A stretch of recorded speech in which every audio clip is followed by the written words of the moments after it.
Dans l'actualité ce soir, l'Europe est touchée à son tour par la crise financière. Les bourses plongent. La banque belge Fortis, au bord de la banqueroute, est nationalisée. À Paris, la valeur du groupe Dexia s'effondre.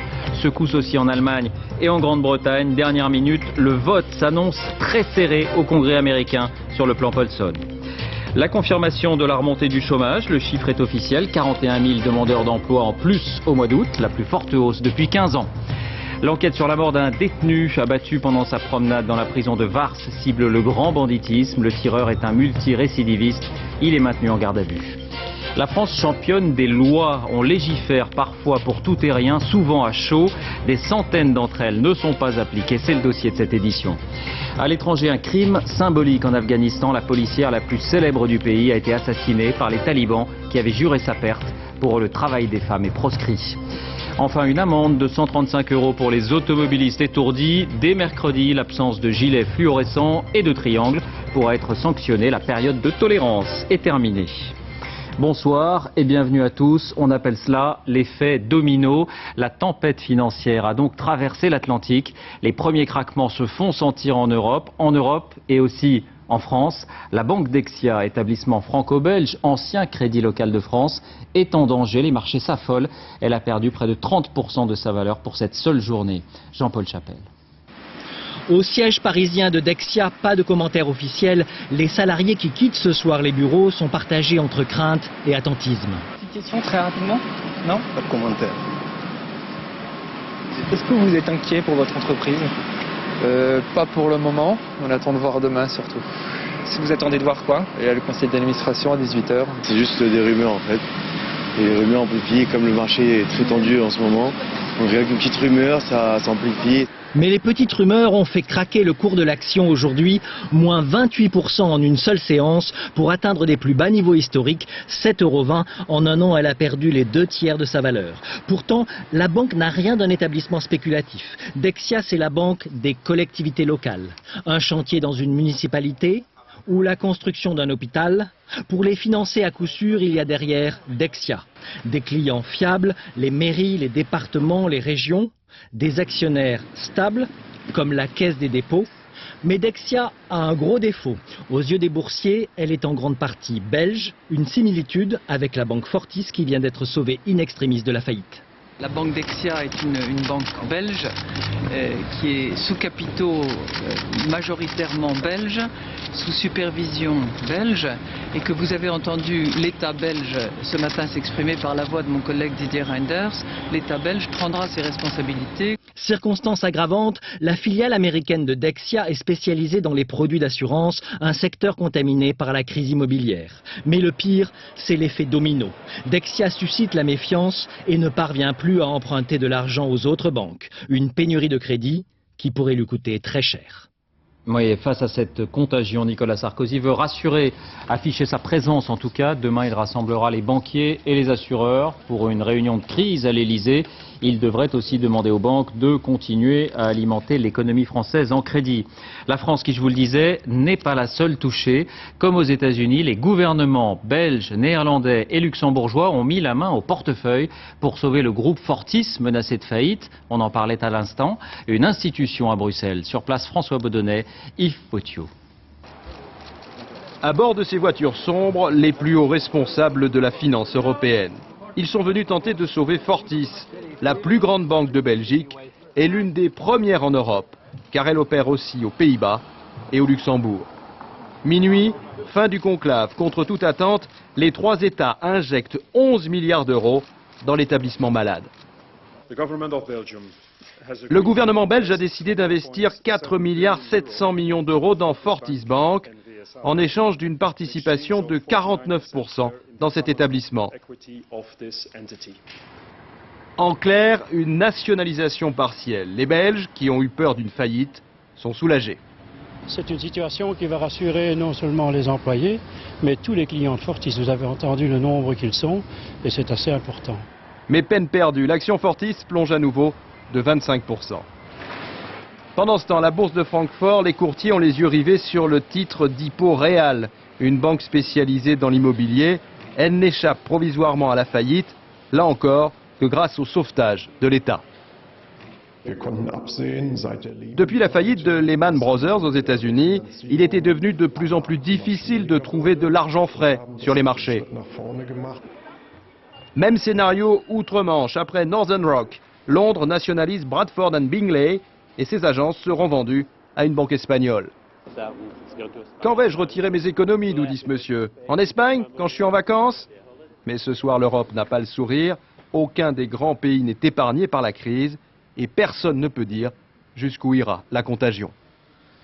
Bonsoir François Baudonnet, vous êtes en direct à Bruxelles. Est-ce que l'Europe, face à une crise comme celle-là, peut être aussi réactive que les États-Unis ? Écoutez, c'est vrai que les dirigeants européens ont mis longtemps à reconnaître la gravité de la situation. Pendant longtemps, ici à Bruxelles, on nous disait mais non, c'est pas aussi grave parce que le système bancaire européen n'est pas comme le système bancaire américain. Eh bien aujourd'hui, le ton est en train de changer et les dirigeants européens se demandent chaque jour quelle sera la banque qui va peut-être demain s'effondrer. Alors pour autant, est-ce que ça veut dire que l'Europe n'a rien fait? Eh bien non, ce serait faux de dire ça. D'abord parce que la Banque centrale européenne intervient chaque jour sur les marchés et puis parce que les gouvernements européens, on l'a vu, rachètent chaque établissement qui est en difficulté, un peu comme aux États-Unis. Mais la question qui reste ce soir, c'est est-ce que cela va servir à quelque chose? Et surtout, est-ce que ce n'est pas trop tard? Et ça, c'est l'histoire qui jugera. Merci François. En tout cas, on peut parler de vente panique aujourd'hui sur les places boursières. Regardez les chiffres, une chute de 5,04 à Paris, 5,3% à Londres, 4,23% à Francfort et près de 9% à Amsterdam. Et cela pourrait être pire dans les jours qui viennent puisque c'est une surprise et sans doute une mauvaise surprise. La Chambre des représentants à Washington est en train de rejeter le plan Paulson, le plan de 700 milliards de dollars. Bonsoir Alain Chalvron, vous êtes en direct à Washington, vous nous confirmez l'information ? Oui, tout à fait. À l'heure qu'il est, il y a donc 206 votes pour le plan et 227 contre le plan.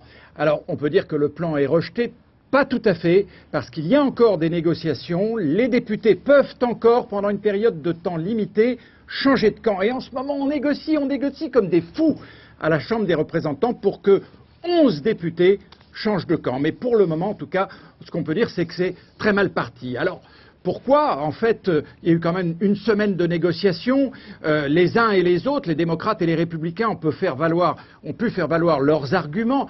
Et le texte, finalement, était un compromis qui semblait devoir satisfaire à peu près tout le monde. Mais non, il y a quand même une majorité de députés qui sont très à l'écoute de leurs électeurs. Et pour cause, parce que dans un peu plus d'un mois, le 4 novembre, ils vont devoir repasser devant les électeurs précisément. Ils sont très à l'écoute des électeurs et les électeurs américains sont en grande majorité très hostiles à ce plan. Il n'y a que 25% des Américains qui le soutiennent. Plan rejeté donc, c'est l'une des principales informations de cette soirée. Merci Alain de Chalvron pour ces précisions. Il n'y a donc sans doute pas de quoi rassurer les marchés financiers dans les jours qui viennent. Un plan qui contenait aussi des éléments sur les revenus des patrons. Et à propos de revenus de dirigeants, l'histoire de l'éphémère PDG de la banque Washington Mutual est édifiante. Alan Fishman, c'est son nom, a été appelé à la rescousse lors des premières difficultés début septembre, avec en cadeau de bienvenue un chèque de 7,5 millions de dollars. Il a négocié une clause de 6 millions en cas de rupture de son contrat. Il n'est resté que 18 jours, soit plus de 750 000 dollars par jour. Voilà ce qu'on pouvait dire ce soir sur cette crise financière aux États-Unis et désormais en Europe et sans doute partout dans le monde. Autre titre de l'actualité, en France, le chômage, c'est une confirmation, il est fortement reparti à la hausse au mois d'août, plus 2,2%, soit 41 300 demandeurs d'emploi en plus. Une réunion se tenait au ministère de l'économie ce soir. Écoutez l'une des propositions du secrétaire d'État à l'emploi, Laurent Wauquiez. Aujourd'hui, un demandeur d'emploi qui n'a pas de permis de conduire, pas de voiture ou pas de scooter pour se déplacer ne peut chercher une offre d'emploi que dans un périmètre de 3 km autour de sa maison. Je préfère qu'on puisse financer un permis de conduire, mettre à sa disposition une voiture ou un scooter sur une période de 2 mois et lui permettre de retrouver un emploi. C'est ce type de mesures intelligentes et concrètes qu'on va essayer de travailler avec Christine Lagarde.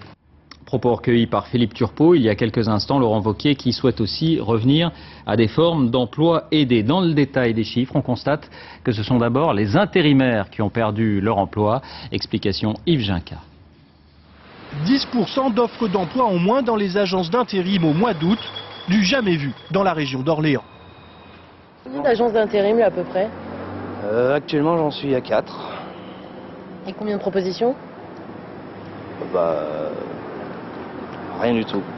Pour l'instant, rien. Même pour n'importe quoi, il n'y a rien. En cause, la crise de l'immobilier, avec une chute importante des ventes dans le neuf. Il y a moins de chantiers, donc moins de travail. Ensuite, de nombreux plans sociaux ont frappé les PME de la région. Fragilisés, les entrepreneurs décident de se séparer d'abord des intérimaires. Depuis septembre de l'année dernière, on constatait une baisse des effectifs intérimaires, ce qui sous-entendait une baisse de l'activité des entreprises. Une situation de l'emploi qui s'est progressivement dégradée. Et ce n'est pas fini. L'inquiétude aujourd'hui concerne le secteur agroalimentaire, un secteur touché par la baisse de la consommation des ménages. Et cette tendance à l'augmentation du chômage n'est pas propre à la France. La plupart des pays d'Europe sont touchés. Exemple, l'Espagne. Du coup, le gouvernement de José Luis Zapatero a pris un virage en matière d'immigration. Vous vous souvenez qu'il y a 3 ans, l'heure était à la régularisation massive. Eh bien aujourd'hui, avec le ralentissement de l'économie, il offre une prime au retour. À Madrid, envoyés spéciaux Karine Comazzi, Mathias Second. Lorsque ce Colombien est arrivé il y a 5 ans, tous les chantiers de Madrid lui étaient ouverts. Le travail ne manquait pas dans le bâtiment. Mais depuis le printemps dernier, la crise s'est installée. En moins d'1 an, le taux de chômage est passé de 8 à 11%. Ces derniers temps, la situation se dégrade très vite. Il n'y a plus beaucoup de travail, tout est cher. On ne peut plus vivre bien en Espagne. Et vous avez pensé à rentrer ? Bien sûr, si on me donne de l'argent pour rentrer, je rentre au pays. Fini le temps où l'Espagne accueillait à bras ouverts les immigrés d'Afrique et d'Amérique latine. En 11 ans, le nombre d'étrangers régularisés est passé de 500 000 à 5 millions. Avec la crise, cette généreuse politique d'immigration a atteint ses limites. Devant le Parlement, le chef du gouvernement, Zapatero, fait marche arrière. Nous voulons une politique qui favorise le retour des immigrés dans leur pays d'origine. Chaque volontaire au retour touchera la totalité de ses allocations chômage et un accès au microcrédit. En contrepartie, il devra renoncer à sa carte de séjour. C'est pour expliquer cette mesure à leurs compatriotes au chômage que le gouvernement équatorien a ouvert ce bureau à Madrid. Si j'ai bien compris, pendant 2 ou 3 ans, on ne peut plus revenir en Espagne ou dans n'importe quel pays européen. Et encore si on a une proposition de travail. Cet Équatorien veut rentrer au pays. L'Espagne n'a plus assez de travail, l'Équateur plus assez de travailleurs. Son pays d'origine va donc financer son installation. Heureusement, car l'aide au retour du gouvernement espagnol est selon lui infime. Ils nous ont utilisés quand ils avaient besoin de nous. Et là qu'ils n'ont plus besoin de nous, rentrez chez vous et comme vous pouvez. Il y a 3 ans, la commission de Bruxelles avait mis en garde Madrid contre l'appel d'air créé par les régularisations massives. En durcissant sa politique d'immigration, l'Espagne semble aujourd'hui s'aligner sur ses voisins européens. Retour en France avec l'enquête sur la mort de ce détenu abattu pendant la promenade par un tireur posté sur une colline. C'était hier à la prison de Vars, près de Grenoble. L'émoi est vif parmi les familles des prisonniers. La piste du grand banditisme est privilégiée. Sur place, Denis Sébastien, Philippe Évêque. Une position de sniper à 300 mètres environ de la cible. C'est d'ici que les coups de feu auraient été tirés, tuant un détenu en blessant un autre. 6 à 7 tirs en tout depuis une colline qui surplombe la maison d'arrêt. Le scénario ressemble fort à un règlement de compte et le profil de la victime oriente les enquêteurs vers la guerre des gangs qui sévit à Grenoble depuis 2 ans. Le détenu exécuté devait être prochainement entendu dans une affaire d'assassinat. Il purgeait une peine de 8 ans de prison pour braquage. J'entends dire que mon client ferait partie du grand banditisme, ce qui expliquerait la raison pour laquelle il a été abattu dans ces conditions. Mais s'il faisait partie du grand banditisme, pourquoi ne l'a-t-on pas placé dans une prison qui lui assurait toute sécurité? Interpellé hier soir en possession d'un fusil à lunettes, le tireur présumé continuait aujourd'hui de nier les faits. La prison est bordée par un chemin d'où sont projetés toutes sortes d'objets par-dessus le mur d'enceinte, une situation dont se plaignent les riverains depuis longtemps. Il balance partir de la prison. C'est souvent ça. Oh bah c'est 3 fois par semaine. Et la nuit.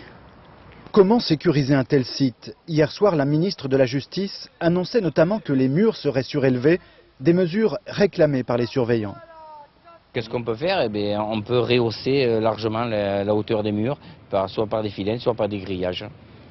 Même voire acheter les terrains aux alentours du domaine, agrandir le domaine. Les enquêteurs n'ont pas pu pour l'instant établir de lien entre la victime et le tireur présumé. Ils se demandent donc si ce dernier n'a pas agi sur commande. L'affaire, qui pourrait relever de l'assassinat en bande organisée, a été confiée au parquet de Lyon. La justice encore. Jean Sarkozy, le fils cadet du président de la République, a été relaxé. Il était soupçonné d'avoir provoqué un accident à scooter. L'automobiliste plaignant n'a donc pas obtenu gain de cause. Il est même condamné à verser 2 000 € pour procédure abusive. Et il n'en revient pas. Dominique Verdaillan, Abdelzouyesh. Le 25 juin dernier, Jean Sarkozy avait plaidé haut et fort qu'à aucun moment son scooter n'avait percuté une BMW, place de la Concorde à Paris. Le tribunal ne met pas sa parole en doute, le fils du président est relaxé. Mais le plaignant est victime de l'effet boomerang. Il réclamait 4 000 € de dommages et intérêts. Le tribunal le condamne à 2 000 € pour procédure abusive. Il s'appelle Jean Sarkozy, il est au-dessus des lois et point final. Maintenant, il faut payer. Vous continuez à soutenir qu'il y a eu cet accrochage? Il y a un témoin, la plaque d'immatriculation relevée, à moins que j'ai une chance sur 1 milliard, je ne sais pas comment j'aurais pu inventer cette plaque, ni moi ni le témoin. En février 2007, Mohamed Bellouti avait porté plainte pour délit de fuite. Ce n'est que plusieurs mois après qu'il a connu l'identité du propriétaire du scooter. 2 expertises et 1 an et demi plus tard, les juges tirent un trait de plume sur un accident qui n'a donc jamais existé. Je ne peux qu'être satisfait, même si on ne peut pas être satisfait de voir relaxer quelqu'un à l'encontre de qui il n'y a aucun élément. Le plaignant condamné hésite à faire appel car devant d'autres juges, la facture pour procédure abusive pourrait être alourdie. On reste dans le domaine du droit avec ce rapport du Sénat sur l'inflation des lois en France. La formule est connue, un problème, une loi. Eh bien, nous serions des champions en la matière. Conséquence, beaucoup des textes votés, souvent à chaud, sous le coup de l'émotion, ne sont pas appliqués. C'est le dossier de cette édition. Il est signé Hakim Abdelkalek et Daniel Lévy. Ce bruit, les habitants de Bondy n'ont pas fini de l'entendre. Pourtant, il y a 4 mois, une loi a été votée pour interdire les mini-motos sur la voie publique. Le texte prévoit qu'elles peuvent être détruites. Mais il manque les décrets d'application, c'est-à-dire le détail précis et concret des règles à suivre, en quelque sorte le mode d'emploi de la loi. Résultat, le texte n'est pas appliqué. Récemment, le maire a rencontré le commissaire de sa ville. Des policiers venaient de renoncer à saisir les engins. Ils se disent à quoi ça sert, le décret n'est pas sorti. Donc du coup, ils savaient que la mini-moto ne serait pas détruite. Ils savaient que la mini-moto ne serait pas détruite et que la motocross qui était avec ne le serait pas et il y aurait une petite amende. Même problème avec la loi sur les chiens dangereux. En septembre 2007, une jeune fille est mortellement mordue par un chien. Le lendemain, sur notre antenne, le ministre de l'Intérieur présente son projet de loi. Nous allons exiger une formation des maîtres. 9 mois après, les parlementaires votent la loi. Mais aujourd'hui, les décrets ne sont toujours pas prêts. Le texte n'est donc pas applicable. Code civil, code pénal, code commercial, selon les juristes, aucun secteur n'est épargné par ces lois souvent votées dans l'émotion, mais difficiles à appliquer. Les gens sont censés avoir été choqués par un fait divers, par exemple. On va guérir ce choc collectif par le vote d'une loi. C'est comme si le gouvernement, étant impuissant à résoudre un certain nombre de sujets, masque son impuissance derrière la loi. Vous pouvez voir dans ces différents épis, vous avez donc les propositions de loi, les textes de projets de loi. Nous sommes dans les sous-sols de l'Assemblée. Ici dorment les lois classées de la République. Des lois votées, classées et parfois oubliées. Sur un rayonnage, une loi attend ses décrets depuis un quart de siècle. Votée en 84, elle devait réglementer les établissements de crédit. Au total, 200 textes ont été votés, mais jamais appliqués, faute de décret. Le président de l'Assemblée nationale reconnaît lui-même que les parlementaires votent trop de lois. Pourquoi des décrets d'application ne paraissent jamais, par exemple ? Parce qu'il y en a trop à faire et que la concertation pour les préparer fait qu'ils se perdent dans les sables et que ceci permet au gouvernement, quel qu'il soit, de laisser de côté ce qui ne les arrange pas et que les parlementaires ont pourtant voulu. Ces lois votées, mais jamais appliquées, créent ce que les experts appellent une insécurité juridique. Elle fait exploser les plaintes, les procès et donc les frais de justice. Facture totale estimée entre 3 et 5 milliards d'euros par an. Il est 20h18 à suivre dans ce journal. Femme et capitaine de police, elle était un défi pour les talibans. L'une des plus hauts responsables des forces de l'ordre en Afghanistan a été assassinée. Le dernier jour de tolérance pour les étourdis en voiture. Dès mercredi, l'oubli du gilet fluorescent sera passible de 135 € d'amende. Et puis la grève des esthéticiennes, concurrencées par les professions médicales. On se demandera aussi si les crèmes et les soins à appliquer soi-même tiennent leurs promesses. Mais d'abord, une autre équation impossible. Après la présentation du budget de l'État, la semaine dernière, le gouvernement présentait celui de la sécurité sociale et notamment de l'assurance maladie. 6 milliards d'économies sont annoncées, non pas pour revenir à l'équilibre, mais, signe des temps, pour stabiliser ce déficit. Ce sont surtout les mutuelles qui sont mises à contribution. Le détail des mesures, Valérie Lerouge, Emmanuel Beck. Derrière les sourires, le gouvernement sait que le défi sera difficile à relever. Maintenir un déficit autour de 9 milliards d'euros, comme cette année, malgré un contexte économique plus difficile. L'impact de la crise, c'est plus de 3 milliards d'euros sur 2009.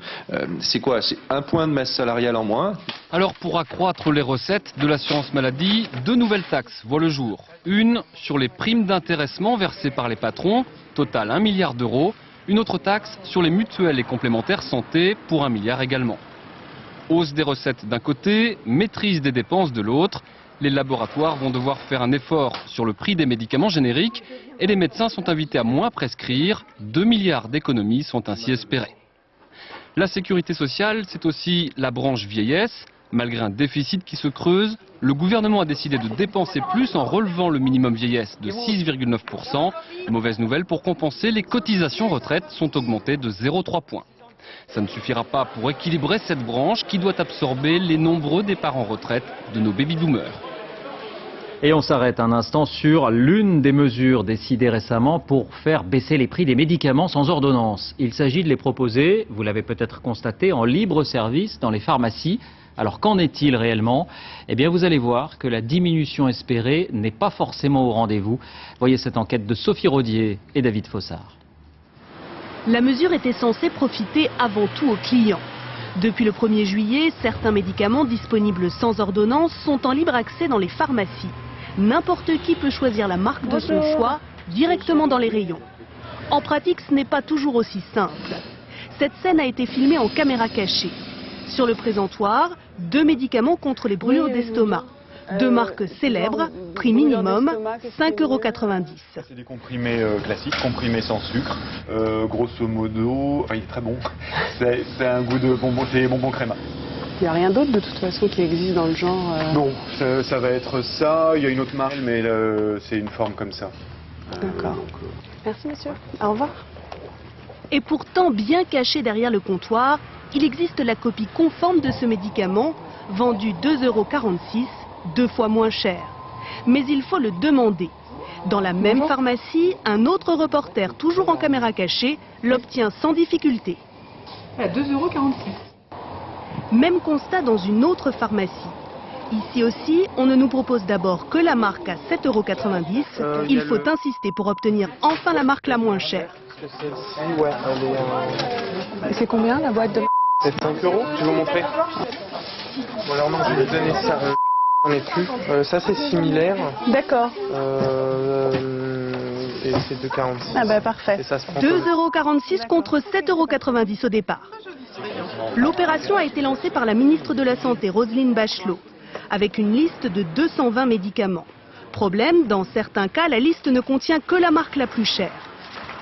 Vous voyez, on est en train de faire le rayon et je reconnais que c'est un peu un casse-tête chinois, puisque je ne peux mettre devant que des médicaments qui sont inscrits sur cette liste, et parfois le même médicament, avec la même formule, même molécule, eh bien certains je peux les mettre devant et d'autres derrière. Le ministère de la Santé a annoncé que cette liste pourrait s'allonger. D'ici quelques mois, un bilan chiffré de cette mesure devrait être tiré.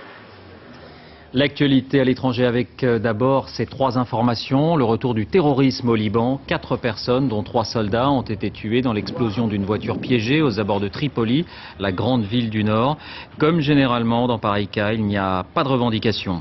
Un nouveau typhon meurtrier en Asie. Après avoir balayé Taïwan ce week-end, faisant 2 morts et 58 blessés, l'ouragan apparaît comme le plus violent de la saison. Et il atteint la vitesse de 130 km/h pour les vents en vitesse de pointe et se dirige désormais vers l'est de la Chine.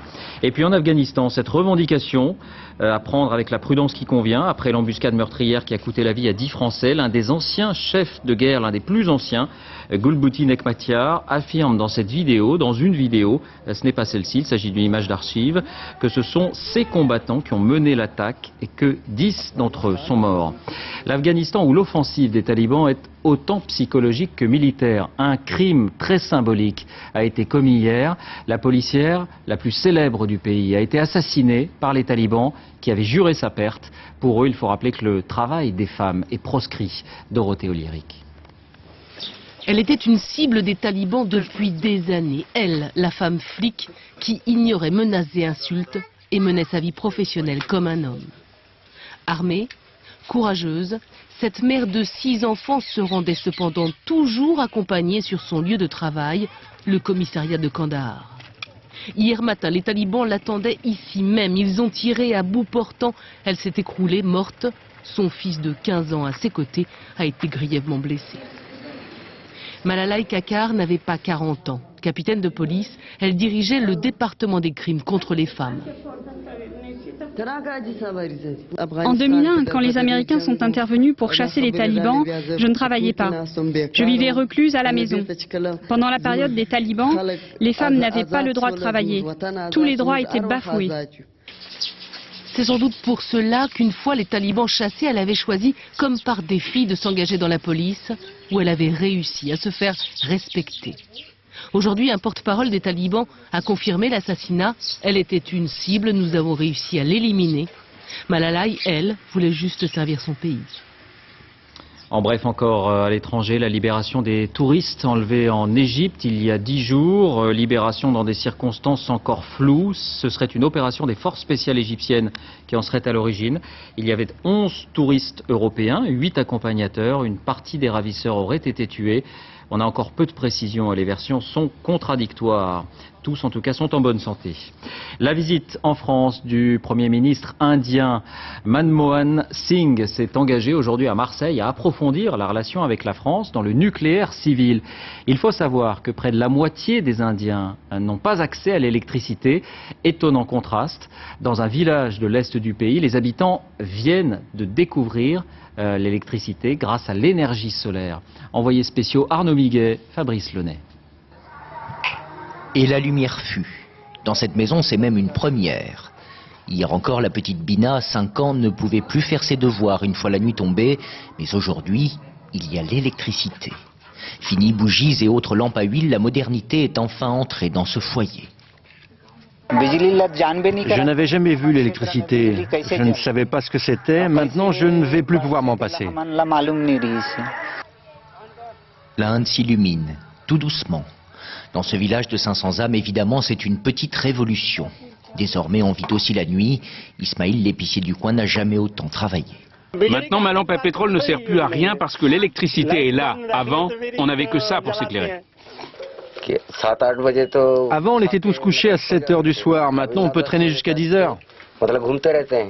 Dans cet état du Chhattisgarh, qui n'est pourtant pas le plus pauvre du pays, plus de 350 villages sont encore à éclairer. C'est le travail de cet homme, M. Soulka. Depuis 4 ans, il a équipé plus de 800 villages en panneaux solaires. Plus rapide à installer, moins cher aussi pour ses habitants qui du coup ne payent leurs factures que 50 centimes d'euros par mois. Ces panneaux solaires permettent à une centaine de foyers environ d'avoir la lumière et même la télévision. Les antennes de télévision ont très vite fait leur apparition. Ici, il y aura bientôt aussi Internet, peut-être même avant l'eau courante. Selon des estimations officielles, 44% des Indiens n'ont toujours pas d'électricité. Retour en France, notez-le dès aujourd'hui. Mercredi, la période de tolérance sera terminée pour les automobilistes étourdis. L'absence de gilets fluorescents et de triangles pourra être sanctionnée. L'amende sera tout de même de 135 €. Diego Garcia, Abdelzouiwesh. Toujours aussi jaune, toujours aussi peu saillant, mais bientôt obligatoire. Beaucoup d'automobilistes ont anticipé. Est-ce que vous avez votre gilet? Oui. Bien vu, car au 1er octobre, retardataires ou récalcitrants écoperont d'une amende forfaitaire de 135 €. Bravo. Gilets, triangles sont théoriquement obligatoires depuis le 1er juillet. Mais il a fallu équiper 40 millions d'automobilistes. Résultat, rupture de stock. Cette semaine, plus d'excuses devant la mer et chaussée, car pas de pénurie dans les magasins. On a plus de 5000 kits prêts pour répondre vraiment à ce qu'on pense sera le deuxième rush, parce qu'effectivement, dans quelques jours, les amendes vont commencer à tomber. Pour éviter cela, petit rappel, le gilet doit être dans l'habitacle. Et le triangle dans le coffre sera placé à 30 mètres sur la chaussée. Avec ce gilet, un piéton est visible à 300 mètres. À partir du 1er octobre, le port du gilet est aussi obligatoire pour tout cycliste circulant hors agglomération, de nuit ou de jour si la visibilité est insuffisante. Sinon, 35 € d'amende. C'est pas une question d'être, je dirais, dans les clous par rapport à la loi. La question, c'est de sauver sa peau. Aujourd'hui, la gendarmerie de Toulouse a ouvert le bal des gilets. Rassurez-vous, ce n'est qu'un contrôle préventif avant la date fatidique, mercredi. Les esthéticiennes en colère, plusieurs centaines d'entre elles ont défilé aujourd'hui à Paris devant le ministère de la Santé. C'est une manifestation assez inhabituelle.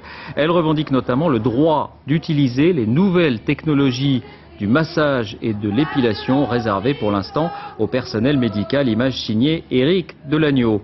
Et puis à l'autre côté de la chaîne, il faut savoir que les produits vendus par les fabricants pour s'administrer soi-même les soins de beauté sont toujours plus nombreux. Leurs résultats seraient toujours plus performants si l'on en croit la publicité. Alors les effets réels de ces produits sont-ils toujours à la hauteur des promesses? Élément de réponse avec cette enquête de Sophie Mézel et Didier Dahan. Ils sont tous issus d'années de recherche et ont nécessité de lourds investissements. Les cosmétiques se portent bien parce qu'ils nous promettent un avenir plus rose. Comblement des rides, effet lifting, créateur de jeunesse cellulaire, comment ne pas y croire? Dans les parfumeries où nous sommes allés en caméra cachée, le discours est sans nuance. 60 et 80, ça veut dire réduction de 60% de la ride après la première heure et de 80% après un mois d'application. La ride va disparaître à 80%? Oui. Celui-là, il est liftant, il fait les rides et les taches. Vous voulez voir? Oui, je peux.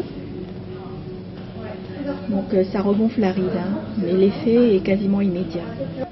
Ici, cet appareil à lumière pulsée que l'on doit placer comme ça devant son visage, 45 secondes par jour, nous promet pour 250 € tout de même une efficacité à 100%. Mais vous les voyez, les clientes après, elles ont l'air plus jeunes? Alors moi non, il y en a eu beaucoup en fait qui ont été conseillées par nos esthéticiennes. Donc elles sont revenues en soins et c'est elles qui m'ont dit ça. Et elles ont l'air plus jeunes? Oui, plus regonflées. Produit bidon ou produit miracle, qui faut-il croire? La technologie est là, les progrès sont là, mais le marketing a tendance un petit peu à être excessif et finalement il décrédibilise un produit qui pourrait être considéré comme un bon produit. Ce sérum par exemple promet un effet lifting. C'est simplement que quand vous l'appliquez sur la peau, vous avez des grosses molécules qui vont former un gel sur la peau et qui vont effectivement vous tendre la peau. Le problème c'est que c'est pas de la chirurgie esthétique et au bout de quelques heures, ça s'efface complètement. Pour s'y retrouver, des associations de consommateurs proposent des tests. Résultats mitigés mais pas nuls, et ce ne sont pas les produits les plus chers qui remportent la palme. Mais peu importe, les consommatrices ne sont pas dupes. C'est peut-être plus dans la tête que ça fait du bien, j'en sais trop rien. Mais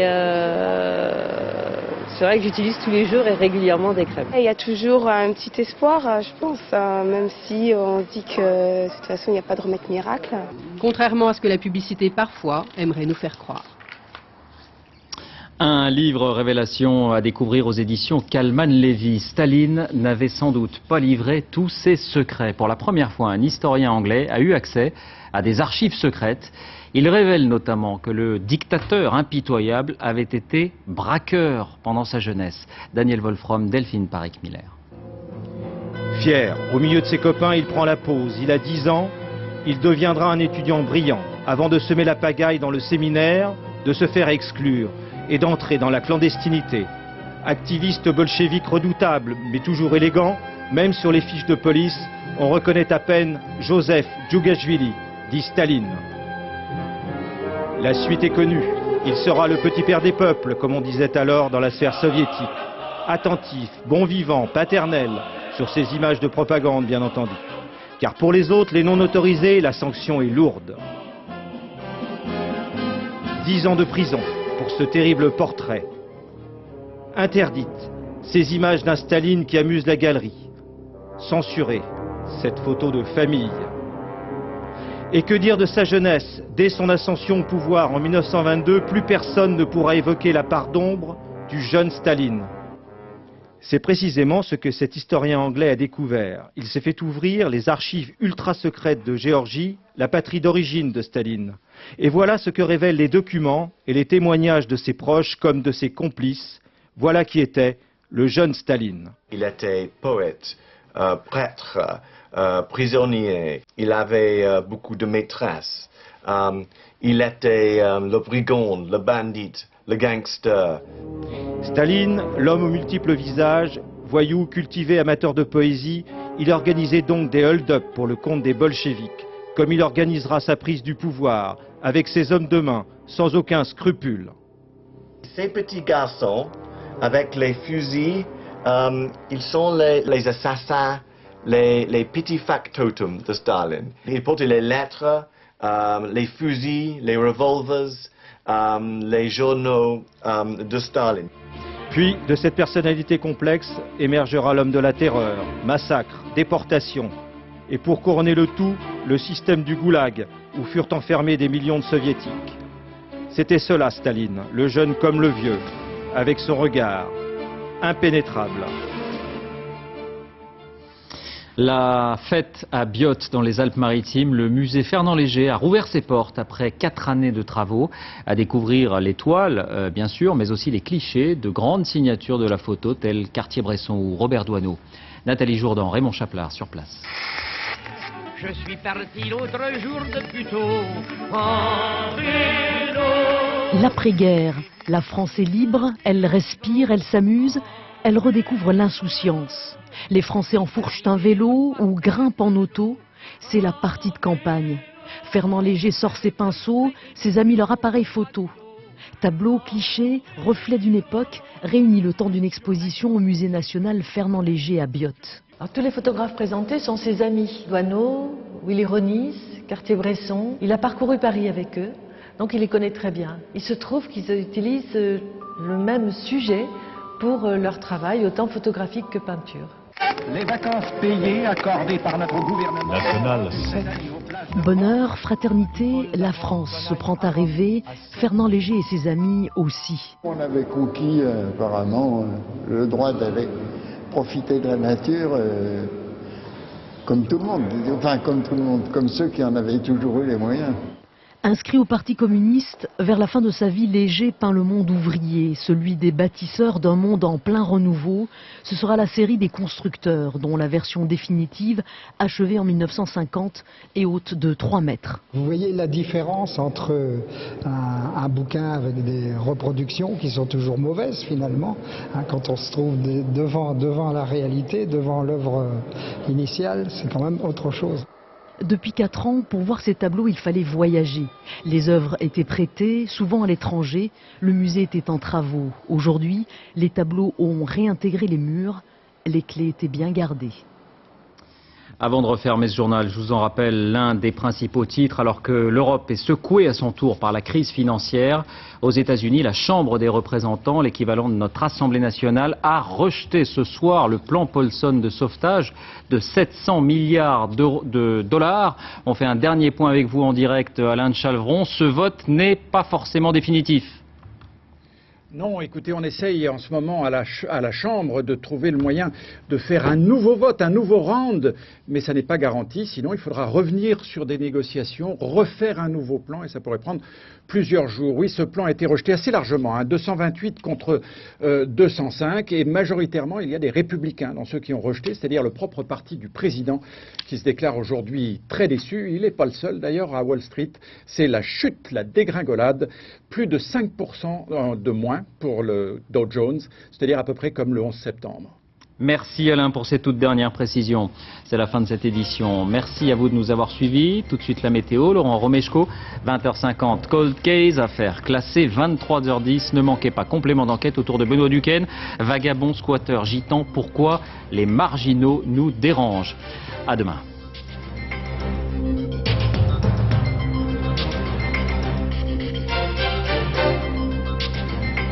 L'info en continu, c'est aussi sur France2.fr.